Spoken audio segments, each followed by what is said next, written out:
There are secrets that do not lurk in shadows. They sit openly before us, pressed between the pages of official reports, hidden beneath the polished signatures of honorable men, sealed with the emblems of institutions that claim to protect the very lives they helped unravel. They live in the silence of witnesses who saw what they were never meant to see. They rest in the steady script of a man who understood, the instant his pen touched paper, that recording the truth might one day cost him his safety, his livelihood, perhaps even his freedom. They linger in the memory of a woman who survived long enough to remember what was done, but not long enough or loudly enough to be believed in the way she deserved. Every so often, something resurfaces, not from a curated archive or a scholar's careful preservation, but from inside a wall marked for demolition beneath the loose boards of a forgotten room, from a rusted tin box buried in the earth by someone driven by fear or by a fragile hope that the future might prove kinder than the present. When such a letter is uncovered, it carries the gravity of every effort made to ensure it would remain unseen. This is the story of one of those letters. It was written in the spring of 1871 by a man named Elias Voss, seated in a modest federal office in rural Virginia. Rain traced slow patterns against the window pane. The scent of tobacco drifted in from the adjoining room.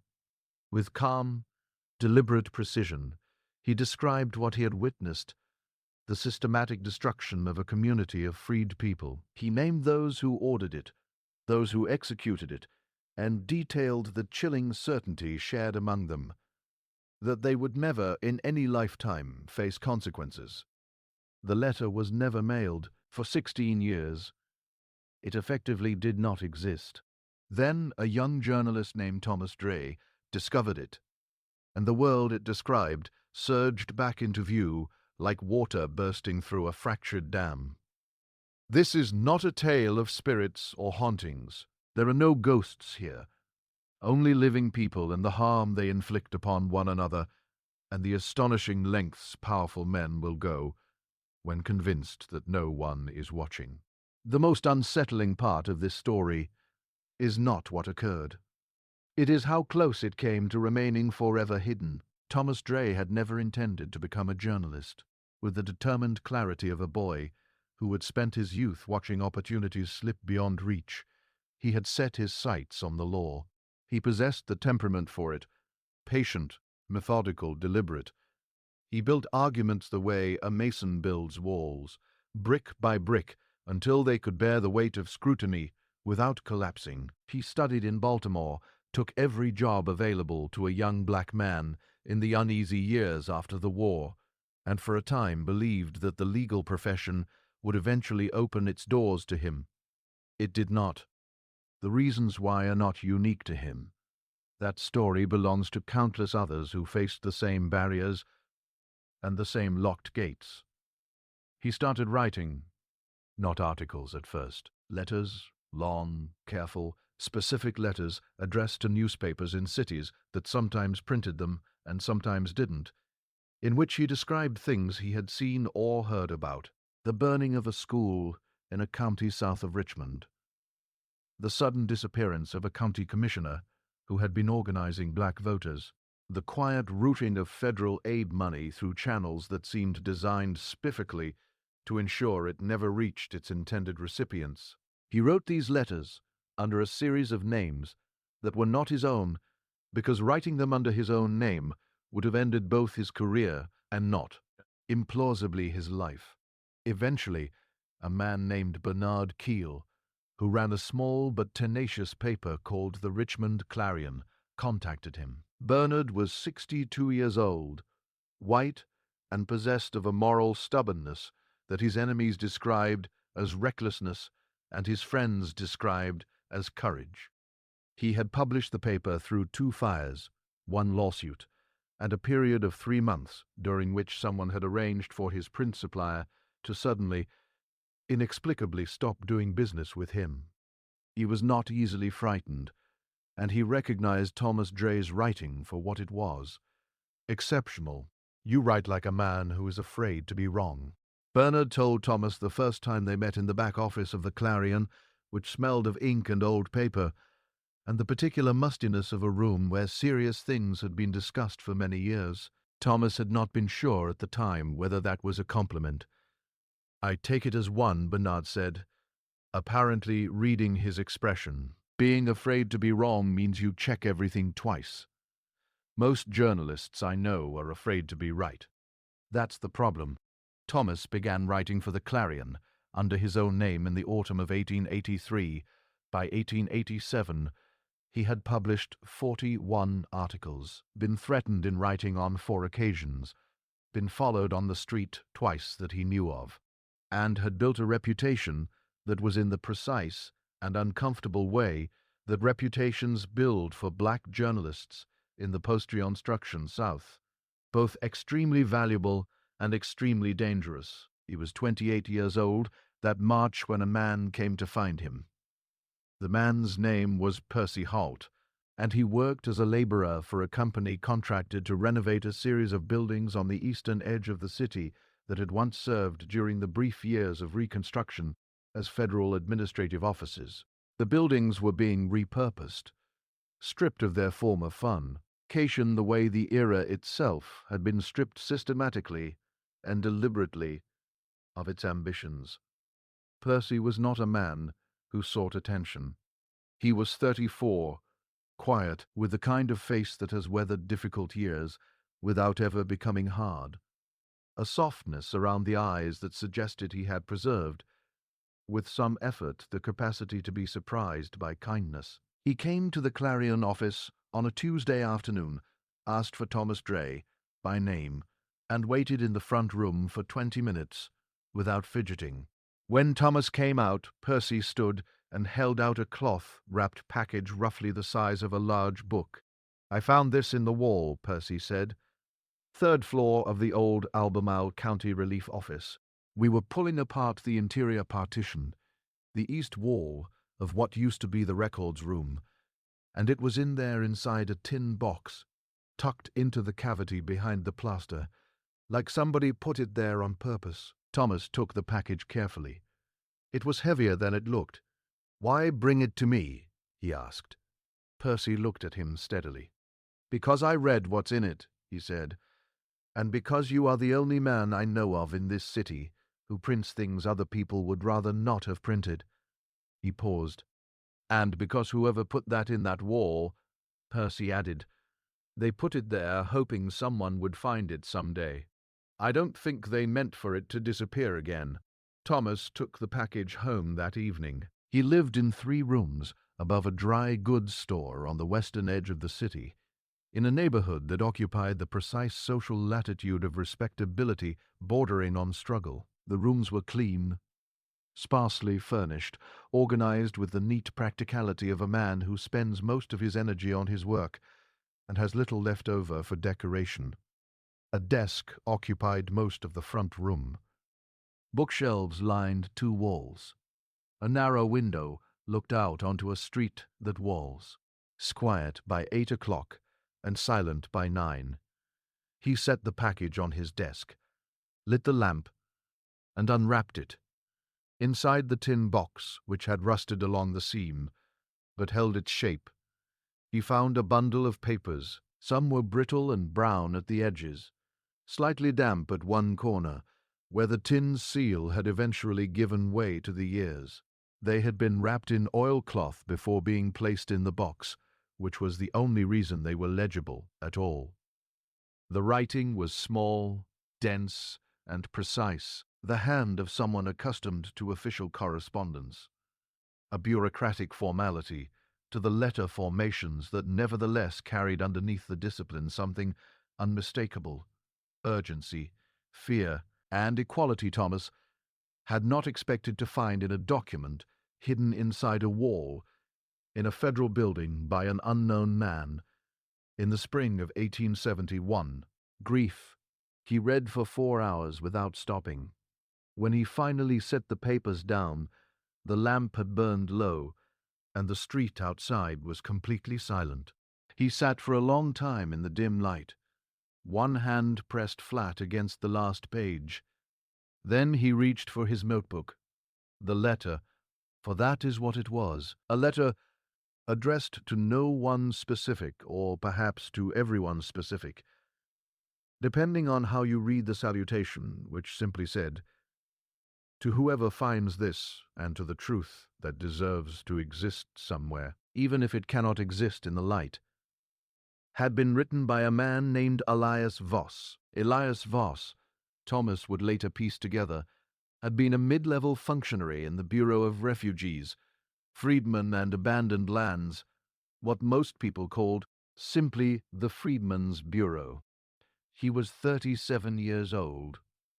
In 1871, a native of western Pennsylvania, married to a woman named Clara, father of 2 daughters he almost never mentioned in his letter, but whose names appeared once near the end, with a weight that made Thomas stop reading and stare at the wall, or a full minute.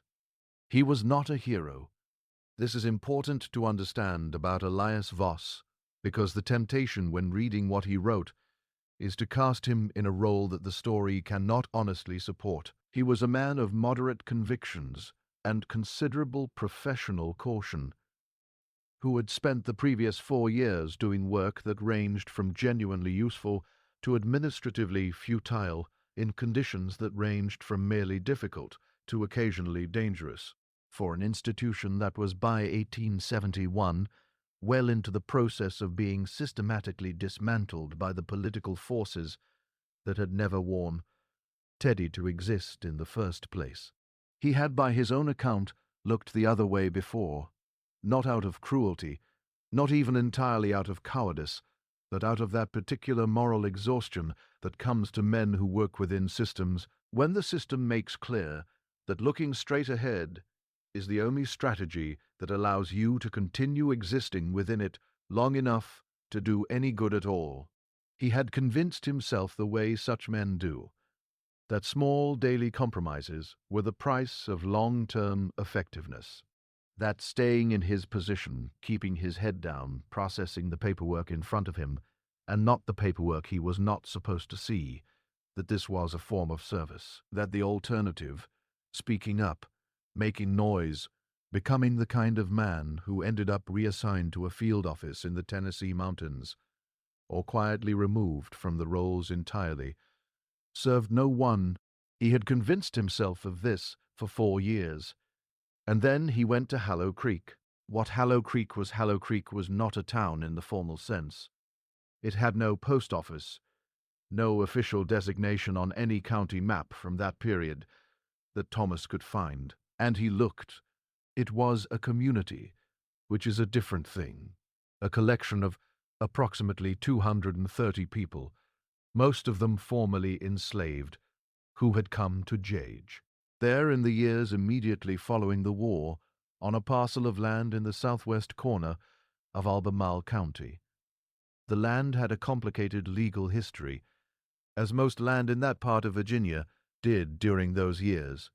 A portion of it had been abandoned by its previous owner, a man named Henry Greer, whose family had held the property since the 1820s, and who had, according to county records, left Virginia in the summer of 1865 under circumstances that were never fully clarified. Another portion had been formally allocated under Bureau authority in 1866, when the Bureau still had the legal standing and, more importantly, the political support to make such allocations mean something. The people of Hallow Creek had built on it, not quickly or carelessly, but with the deliberate, patient construction of people who understand that what they are building is not just a settlement, but an argument, a physical, permanent, undeniable argument that they have the right to exist in the world as something other than what the world has tried to make them. By 1869, there were 47 structures in Hallow Creek. A church built first because that is always how such communities build, not because they are naive about the relationship between God and justice, but because the church is the one space that cannot be easily seized by a creditor. or dismissed by a county official. A school built second for reasons that do not need to be explained to anyone who has ever been denied the right to read. A grain storage facility, a cooperative smithy, a small but carefully organized system of shared root cellars that allowed the community to pull food resources through the winter. There was a man who kept the accounts, a meticulous, slow-spoken man named Abel Dupree, who had taught himself to read from a Bible he had hidden for 11 years, and who maintained the community's financial records with a precision that would have impressed any bank examiner. There was a woman named Ruth Colby who had become the de facto administrator of the school, not because she had been formally educated. She had not in any conventional sense, but because she had a gift for teaching that several people described independently and unprompted as the closest thing to miraculous they had ever witnessed in an ordinary person. Ruth Colby was 41 years old in 1871. She had been enslaved on a plantation in Caroline County, Virginia, where she had spent 19 years before the war ended. She had walked to Hallow Creek, literally walked, with 2 children and a woman she called her aunt, carrying everything they owned in a single canvas sack in the autumn of 1866. She had no surname when she arrived. She chose Colby because it was the name of the only person who had ever taught her anything before the war, a white child named Suzanne Colby, who had died of fever at 8 years old, and in whose honor, and perhaps also in whose gentle, uncomplicated memory, Ruth had decided to carry that name forward into her new life. This is not a trivial detail. It becomes important later. By 1870, Hallow Creek had become something that certain men in Albemarle County found distinctly uncomfortable. Not because it was disorderly. It was by any measure far more orderly than most rural settlements in the county of equivalent size. Not because it was violent. There is no record in any document Thomas was able to find of any crime of violence originating from Hallow Creek in the 5 years of its existence. Not because it was in any legal sense illegitimate. The land titles, though complicated, were more solidly documented than those of half the white farms in the surrounding area. It was uncomfortable because it was successful, because 230 people who had been told explicitly and implicitly, and in every language available to a society that wishes to communicate such things that they were incapable of self-governance. Those people had built something that governed itself, fed itself, educated its children, maintained its own records, and gave every indication of intending to continue doing so. Indefine it. It was not what certain men had planned. Thomas Dray's investigation into the events described in Elias Voss's letter would eventually produce a precise accounting of the machinery that had been assembled to destroy Hallow Creek. But Elias, in his letter, had already named the essential components. There were 3 men at the center of it. The first was a man named Warren Nance. Nance held the title of County Land Assessor for Albemarle County, a position that sounds modest and administrative, and is in the particular political geography of post-war Virginia.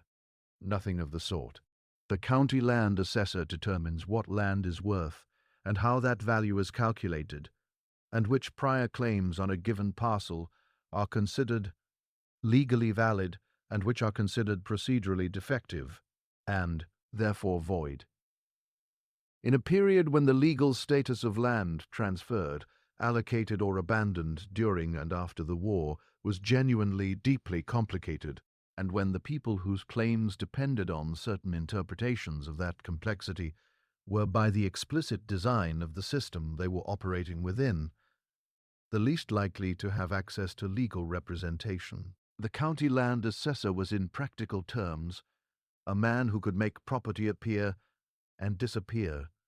Nance was 51 in 1871, a former Confederate officer, and by every account a man of considerable personal charm that coexisted without apparent tension with a complete absence of concern for the welfare of any human being. He did not consider his social equal.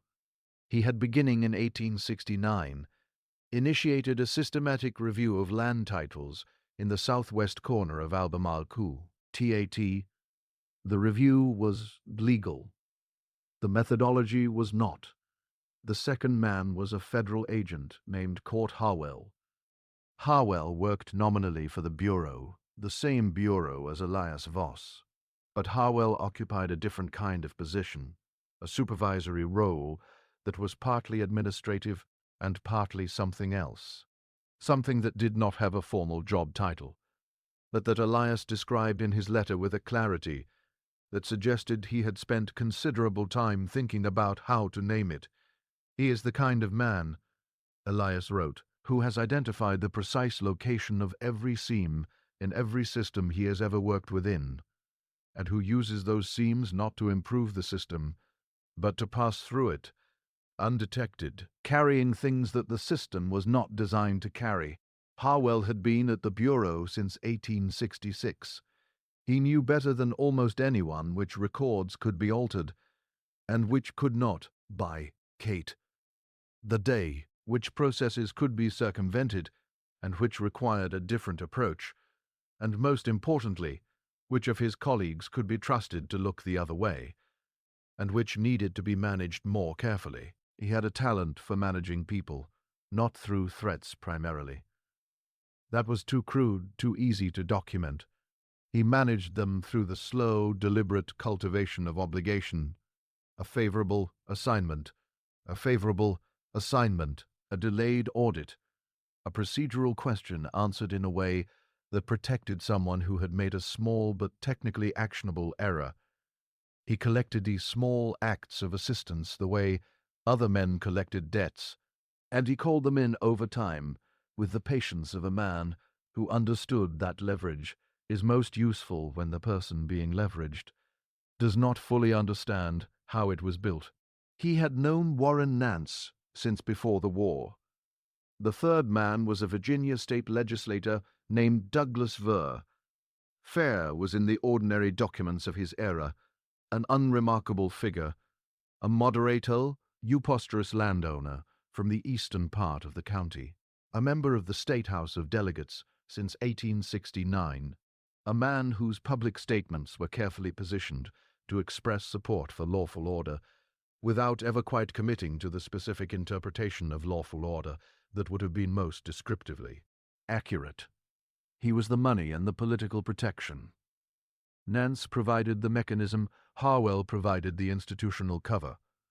Ver provided the certainty that if anything went wrong, if some unwanted question was raised, if some inconvenient document surfaced, if some federal inspector arrived with inconvenient timing, the right conversation would happen in the right room, and the problem would resolve itself. He was never in the county when anything happened. He was always elsewhere, visibly elsewhere, engaged in activities that produced witnesses and documentation. Thomas Dray, reading Elias Voss's letter in a lamplit room in Richmond 16 years after it was written, recognized this structure immediately. He had seen it before, not with these specific men, but with men who occupied the same roles, the same positions in the same machinery. It was not a conspiracy in the dramatic sense, not a room full of men signing documents and pledging oaths. It was something more ordinary, and therefore more durable, a shared interest, a mutual understanding, and a collective agreement, never stated outright because it never needed to be stated outright, that certain things would proceed in certain ways, and that no one involved would be the first to make them visible. The process began with paperwork. This is the detail that Thomas found himself returning to again and again as he read the letter, the almost bureaucratic calm with which it began. No violence initially, no threats, no confrontations, just paper. In the autumn of 1869, Warren Nance initiated his land, Reverend, you of the Southwest County section. He identified within the first 2 months a series of what he termed title discrepancies in the parcels occupied by Hallow Creek. The discrepancies were, by any rigorous legal standard, largely fabricated, the result of selectively applying certain procedural interpretations to documents that, when read honestly, supported the community's claims. But they were fabricated with extraordinary care. Nance was not a stupid man, and he understood that the documents he was producing would need to withstand scrutiny, not necessarily a great deal of scrutiny, and not necessarily from a neutral party, but some scrutiny of the kind that might occur if someone sufficiently motivated decided to look. He therefore constructed his discrepancies from real ambiguities in real documents, magnified and reframed until they became, in the particular legal grammar of county administrative procedure, actionable. He filed his preliminary findings in November of 1869. The findings stated in the careful language of official assessments that the land titles held by the Hallow Creek community were under review, and that pending the resolution of that review, no improvements to the existing structures could be legally permitted. No improvements. You need to understand what this meant in practical terms. The community's grain storage facility, which had been partially damaged in a heavy storm in September, could not be repaired. The new wing of the school, which had been under construction for 3 months, framed and roofed, and waiting only for the interior work, could not be completed. The road that served as the community's primary connection to the county market town, a simple dirt road that flooded every spring and had been the subject of a community improvement effort for 2 years, could not be touched. The community could not grow. More importantly, it could not maintain itself adequately against the ordinary attrition of time and weather and need. This was the first move. The second move was slower and more deliberate. Between November of 1869 and February of 1871, a period of 15 months, Court Harwell, working from his position within the Bureau, quietly altered the administrative classification of the Hallow Creek parcels. Not dramatically, not in any way that would have been immediately apparent to anyone conducting a routine examination of the files. He shifted certain documents from one category to another. He added procedural notations that technically required additional review steps before any federal assistance could be authorized for the community. He delayed responses to inquiries. He rerouted correspondence. Thomas returned to Richmond with everything. He had Elias Voss's letter. He had his transcriptions. He had the Ruth Colby letters from Dorothy Greer. He had the Abel Dree filing records from the Maryland Archive. He had Ruth's testimony recorded over 2 full days in Baltimore. He had Jedi's account. He had Dorothy Greer's account. He had the state legislative record. He had Harwell's 2 carefully evasive letters. He began in the first week of October to organize it all for publication. Bernard Keel had, in the month since Thomas had brought him the letter, been quietly enthusiastic, which for Bernard meant a slight brightening of his usual composure, and a tendency to arrive at the office earlier than usual. He had read everything Thomas had gathered and had formed the same judgment Thomas had formed, that this was in the particular vocabulary of journalism a documented story, not speculation, not hearsay, a documented hearsay, a documented, sourced, corroborated account of events that had occurred with named individuals and verifiable records. They were planning a 4-part series. On the 14th of October, Thomas came to the office and found his desk had been broken into. The original letter, the letter in the wall, the Voss letter, the physical document that Percy Holt had found in the partition of the old Bureau building, was gone. Nothing else had been taken. The desk had not been ransacked. The drawers had been opened carefully and searched, and the one item that was missing was the only item whose absence would matter. On the desk where the letter had been was a card, plain white card, the kind available at any printer's, on it in block letters that were clearly designed, to be unrecognizable as any particular individual's hand. Some things are better left in the walls. Thomas stared at this for a long time. Then he picked it up carefully by the corner and put it in his notebook. He looked at the card for a moment before closing the notebook. The message was not primarily a threat. It was a demonstration. Someone wanted him to know that they knew what he had and where he kept it, and that they were capable of taking it. The point was not the letter. The point was that he was being watched. The point was that he was vulnerable. The point was that he should understand, without any further elaboration being necessary, what it meant to continue pursuing this story. Thomas sat down at his desk. He thought about Elias Voss, sitting at a desk in a rooming house in the southwest county, listening to the rain. He thought about the phrase, "Don't spend your own that way." He opened his notebook, and he began to reconstruct from memory and from his transcriptions every word of the original letter. This is a detail that when Thomas wrote about it later, he described with the particular embarrassment of someone recounting something that sounds more heroic than it felt in the doing of it. He had not memorized the letter deliberately, but he had read it so many times in so many circumstances. Late at night, HTH at his desk, on the train to Baltimore, in the mornings before the office opened, reading and rereading the specific passages that described what he had come to think of as the hinge of the whole story, that he discovered when he sat down to reconstruct it, that he knew more of it than he expected, not all of it. There were sections, particularly the more technical passages, describing the procedural details of the title review, where he had to work from his transcriptions rather than direct recollection. But the central passages, the ones that constituted the heart of Elias Voss's testimony, were in him in a way that surprised him.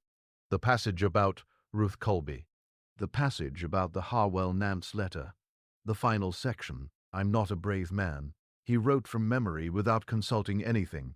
He worked for 3 days.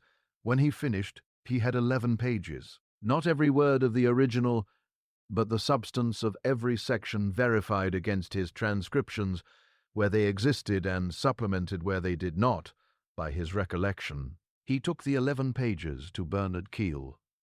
Bernard read them. He looked up. "This is almost identical to what you read me when you first brought it in," he said. "Almost," Thomas said. "The original was better." "The original is gone." Bernard set down the pages. "Can you prove this is accurate? Can you demonstrate that it's a genuine reconstruction and not a fabrication?" This was the essential question. Thomas had thought about it for 3 days during and between the work of reconstructing the letter. The answer was not perfect. An original document, authenticated and preserved, would have been better. But a reconstructed document supported by the Ruth Colby letters that he still had, supported by Dorothy Greer's account of her conversation with Voss, supported by JDR's testimony, supported by the Abel Dupree filing records, a reconstructed document weigh grounds. If all of that corroborating evidence around it was not nothing, it was, in fact, a great deal. "It's not enough to prove it in a court of law," Thomas said, "but it's enough to publish with the corroboration." Bernard Keel looked at him for a long moment. "If we publish this and someone challenges the reconstruction?" "Then they're challenging my memory," Thomas said, "and I have 11 pages of supporting evidence from my memory." Another long moment. Bernard picked up the pages again. "Get me a copy of the Verland bill," he said, "and write up your interview with Ruth Colby in full. Every word she said. I want the D. Praling records verified with the archive in Maryland in writing, and I want Dorothy Greer to sign a statement confirming what she told you about Voss's visit." "I'll have all of it," Thomas said. "Then we'll publish," Bernard said. Thomas had one additional resource that he had not yet fully used. Percy Holt, the laborer who had found the letter in the wall, the man who had brought it to the Clarion in the first place, had not only read it, he had also, Thomas learned during a second conversation, recognized something in it. Percy had grown up in Albemarle County, not near Hallow Creek itself, but in the same general region, in a community close enough that the events of 1871 had been known to the people around him, not as documented history, but as the kind of thing that gets absorbed into community memory, the kind of thing that older people reference obliquely, that children pick up without quite understanding, that persists in the collective knowledge of a place as a story without a complete ending. He had heard growing up about a community that had been taken. He had not known the name Hallow Creek. He had not known the specific mechanism. But he had known in the way you know things that are told in fragments and silences, rather than directly, that something had happened in the southwest county to a community of free people, and that it had involved the county office and some connection to federal officials. He had gone as a young man to look for the place. He had found the stone foundation of the church. He had sat on the foundation for a long time, not knowing what he was sitting on. And then, 20 years later, he had pulled apart a wall in a building in Richmond and found a tin box that told him exactly what he had been sitting on. Percy Holt agreed to be quoted in Thomas's article. He agreed also to allow Thomas to include a brief account of finding the letter, not just as a journalistic provenance detail, but as a story in itself. A man who grew up knowing something had happened, finding the evidence of it 20 years later in a wall. Thomas understood why this mattered. It was not just corroboration. It was continuity. The evidence that the memory of what happened at Hallow Creek had persisted, had traveled forward through time in the community's collective recollection, had survived even when the documents that explained it had not. The story had kept itself alive. The letter had only caught up. Thomas needed someone to print the series. The Clarion could print it, and would, but the Clarion circulation was limited to Richmond and its immediate surrounds. Thomas wanted the story to reach further. He wanted it in northern papers, in papers read by federal officials, in papers read by the kind of people who could, if moved to act, make the story into something more than a historical account. Bernard had connections, old connections built over decades of operating at the uncomfortable intersection of journalism and political inconvenience to a network of newspaper editors in cities from Washington to Boston. He sent the piece in advance of publication to 7 editors in that network. 6 declined, 1 said yes. The editor who saw. The editor who saw. Yes was a woman named Ella Lenina Fisk, who ran a small but widely respected abolitionist successor paper called The Northern Record out of Philadelphia. She was 67 years old, had been publishing for 30 years, and had the particular quality of editors who have spent decades deciding what is and is not worth the risk. She read the piece in one sitting, wrote Bernard a letter the next day, and agreed to co-publish the series simultaneously. When Thomas learned this, he spent a full minute simply sitting with the feeling of it, the recognition that something that had been hidden in a wall for 16 years was about to be read in 2 cities at once. The first article in the series appeared in the Clarion on a Saturday morning. It was titled simply, "A Letter Found in a Wall, The Destruction of Hallow Creek, and the Men Who Ordered It." It ran 4 columns, front page. It included Thomas's reconstruction of the Voss letter, identified explicitly as a reconstruction with the explanation of why the original no longer existed. It included direct quotations from Ruth Colby, Dorothy Greer, and Jedediah, all named. It included a summary of the Abel Dupree filing records and what they demonstrated. It included a description of the Harwell-Nance letter as transcribed by Elias Voss, and a description of the VE legislation and its timing. It named names, all of them. Warren Nance, deceased. Court Harwell, retired, living in Millbrook, Tennessee. Douglas Ver, retired, living in Albemarle County. By Monday morning, three things had happened. A lawyer representing Douglas Vey had delivered a letter to the Clarion office, asserting that the article contained false and defamatory statements and demanding a retraction. A letter had arrived at the Clarion from a federal archivist in Washington who had read the piece in a copy forwarded by a colleague and who stated in careful but clearly excited Lang, Bayage, that the Bureau records he had access to appeared to contain material consistent with Thomas's account, and that he would be willing to share his findings. And a woman had come to the Clarion office, had asked for Thomas Dray, and had waited in the front room until he came out. She was approximately 45 years old. She introduced herself as Clara, daughter of Elias Voss. He had died in 1879, an illness, she said, from the years in the Kentucky field office. She had kept everything he had left, including, she said, opening the bag, she had brought the original copy of the Harwell Nance letter that Henrietta had given him in April of 1871, not Elias's transcription.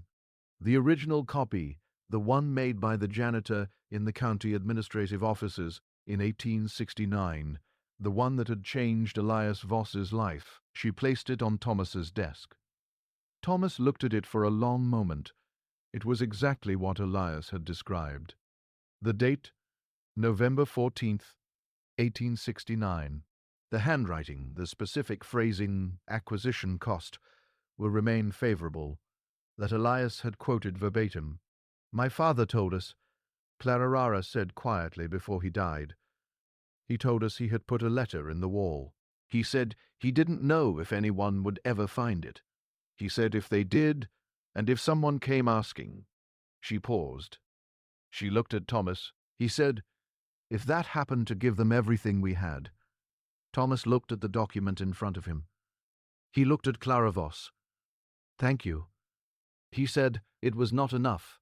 He said it anyway. The legal threat from Vey's lawyer produced a 40-page rebuttal from Bernard Keel, written in the elegant, precise prose of a man who had spent 30 years writing things designed to withstand exactly this kind of challenge. The rebuttal cited document by document the evidence supporting every material assertion in the article. It included prominently the original Harwell Nance letter, which had arrived just in time to be added as an appendix. No lawsuit was filed. Vey did not speak publicly about the article. He issued through his lawyer a statement saying that the article's characterizations were false and that the legal questions regarding Hallow Creek had been properly resolved in accordance with applicable law. He made no specific denial of any named fact in the piece. He died in 1891 at the age of 78 on his property in Albemarle County. His obituary in the local paper did not mention Hallow Creek. Court Harwell wrote Thomas a third letter. It arrived 6 weeks after the publication. It was 3 pages long. It did not confess anything in a legal sense. It did not admit to specific wrongdoing, but it was. Thomas read it very carefully twice, before deciding what to do with it, something that was not precisely a denial either. Harwell wrote in the careful managing language that characterized everything he had written that the situation at Hallow Creek had been more complex than any retrospective account can fully represent, that the Bureau had operated under extreme constraints of both resource and political reality, that decisions that may appear from the perspective of later years to have been harmful were made within a context that was extraordinarily difficult to reconstruct fairly from the outside. He wrote that he had, in the best judgment available to him at the time, made decisions he believed were consistent with his institutional responsibilities. He did not say he was sorry. He did not say the community of Hallow Creek had been wronged, but he had written 3 pages to a journalist in Richmond who had published a story naming him. And those 3 pages said something, even in what they did not say. Thomas published the letter in full as part of the 4th and final installment of the series. He added, as an editorial note at the end, a single paragraph of his own. Mr. Rell's letter describes complexity. What it does not describe is Ruth Colby teaching 11 children in an unfinished building in the cold because the process designed to protect her was being used to destroy her. It does not describe Abel Dupree filing 23 unanswered requests with the faith that truth properly documented would eventually produce a response. These are not complexities. They are choices made by specific men for specific reasons, with specific and documented consequences. The community of Hallow Creek deserves to exist in the historical record, not as a complexity, but as what it was, a place that free people built, and that other men dismantled, and that 16 years later found a voice in a wall. Thomas wrote to Ruth Colby when the series concluded. He told her that the series had produced a response from the federal archivist. That additional bureau records consistent with the account had been located, and that there was, in certain circles in Washington, a renewed interest in examining the administrative record of Bureau land operations in Virginia. He told her that he did not know what would come of it. He was honest about this. In the climate of 1887, in the precise political landscape of the post-Reconstruction South, and the country that had allowed Reconstruction to be dismantled without significant resistance, he could not honestly promise that documentation would produce justice. What he could tell her was that the story existed, that it was in print, that the names were in print, that the documents were in print, that what had happened at Hallow Creek was no longer something that only existed in the memories of the people who had experienced it and the isolated accounts of a few witnesses. It was in the record, Ruth wrote back. Her letter was brief, 4 paragraphs. Thomas kept it for the rest of his life. The last paragraph said, "I told you I would tell you everything if you asked. You asked. I want you to know that the asking itself meant something. Not just the publishing, but the asking. The willingness to come and sit in a room and want to know there are people who spent their lives not being asked. This is what I have been trying to tell my students for 16 years in this classroom in Baltimore. That the truth does not expire. That what happened, happened. And it happened to real people, and real people deserve to be known. Thank you for knowing us."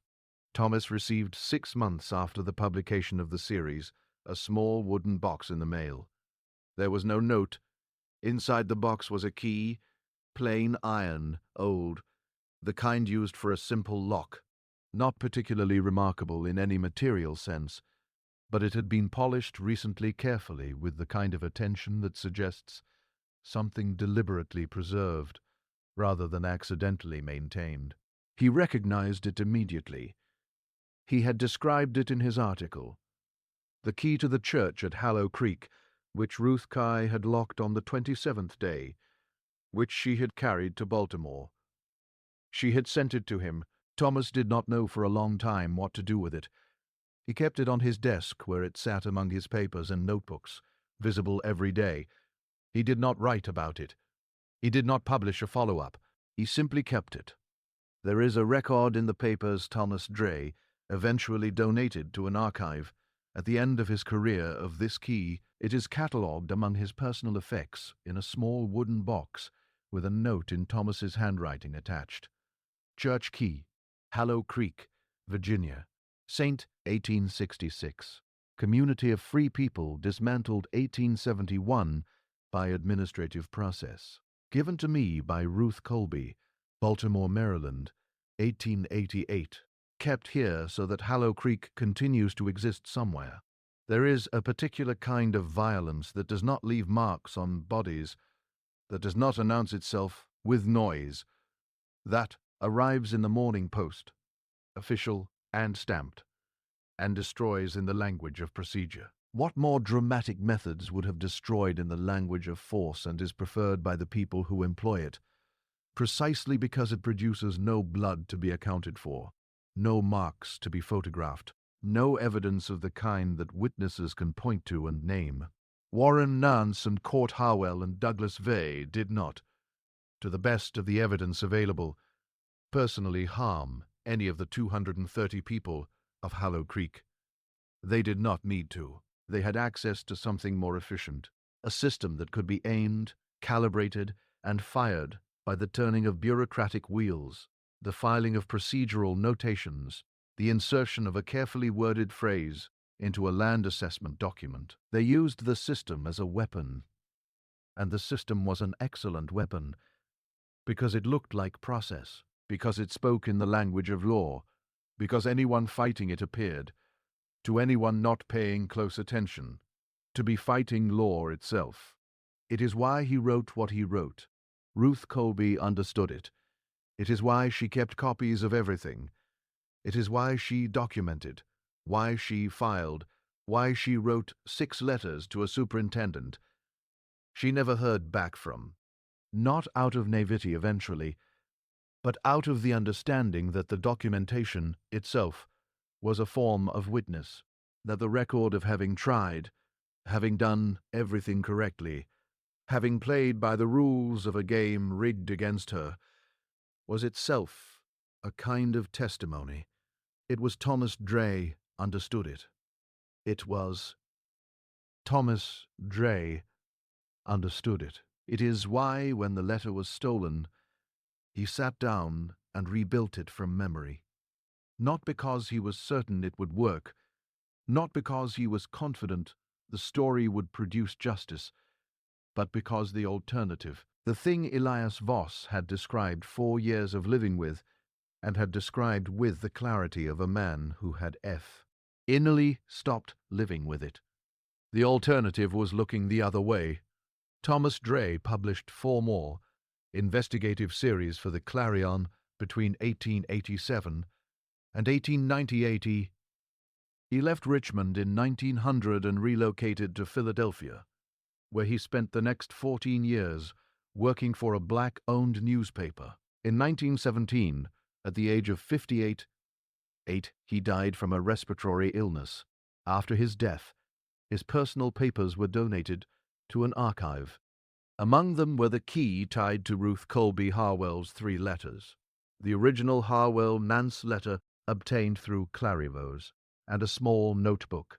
On the first page, in the careful script of a man who understood the weight of record-keeping, Thomas had written, "A story does not end when the telling stops. It ends when the truth it carries no longer needs to be told." We are not there yet. In 1871, Douglas Vey purchased the parcels once occupied by Hollow Creek. The transaction was made possible after Warren Nance resolved the lingering title disputes. County deed records show that Vey paid what Nance's office deemed fair market value. Yet the land, fields cultivated and improved by the community, had been assessed at a reduced rate because of its contested status. Just as Harwell had warned in his letter to Nance, Vey farmed the land for several years and later leased it. He never built upon the church foundation or the outline of the schoolhouse. Whether that decision was practical or something more deliberate, no surviving document explains. By 1887, when Thomas Dre walked the property on a warm June afternoon, the land had drifted back toward a half-wild state. It was maintained enough to preserve its worth, but not enough to erase the quiet evidence that something purposeful had once stood there. The church's stone foundation remained intact. 2 young trees, about 15 years old, rose from its center. They grew straight through the stones, as though the foundation had been laid for them, as though the structure's final purpose had been to cradle life after everything else had been stripped away. Thomas wrote about this moment in his private notes, though he never included it in his published series. "I stood inside the foundation for several minutes. It is a strange thing to stand within the footprint of a church that no longer stands.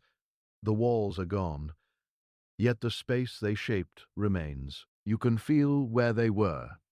I thought about Ruth Colby locking the door on the 27th day. I imagined her turning once at the gate. The flag still hung on the pole. Something about that image has never left me. The story of Hallow Creek did not conclude with Thomas Dray's articles. It ended the way such stories often do, not with justice neatly served or a public reckoning fully realized, but with the slow and uneven labor of remembrance.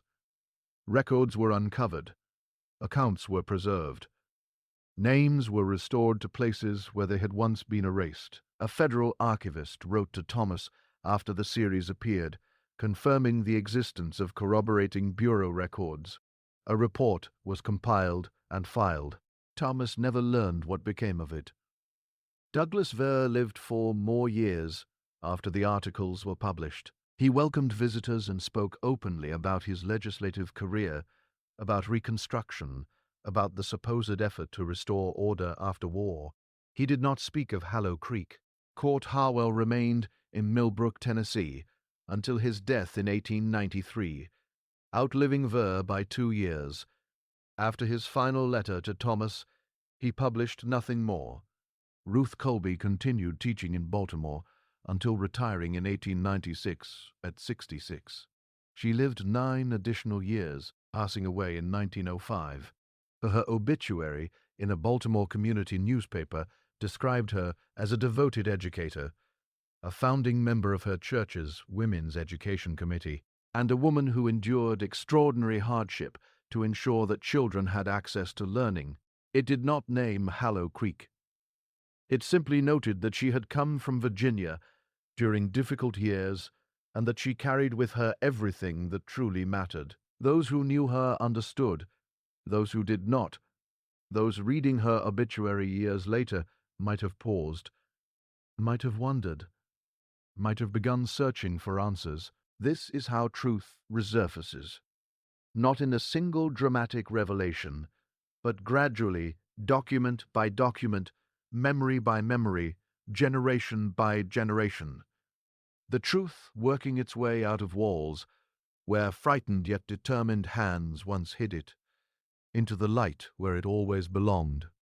A letter written by a man who claimed he was not brave, a key carried in a canvas sack from Virginia to Baltimore. A stone foundation pierced by 2 growing trees. A journalist who, after losing the original manuscript, rewrote the story from memory. These were the things America attempted to bury. They did not remain buried. They never do. If something in this story stayed with you, if Ruth Colby's resolve, Elias Voss's letter, or Thomas Dray's refusal to let silence win left its mark, then you are precisely why this space exists. Subscribe if you haven't already. Share your thoughts in the comments. Tell me which part lingered with you. There are more stories like this, hidden, forgotten, rediscovered, waiting to be told. The next one is already on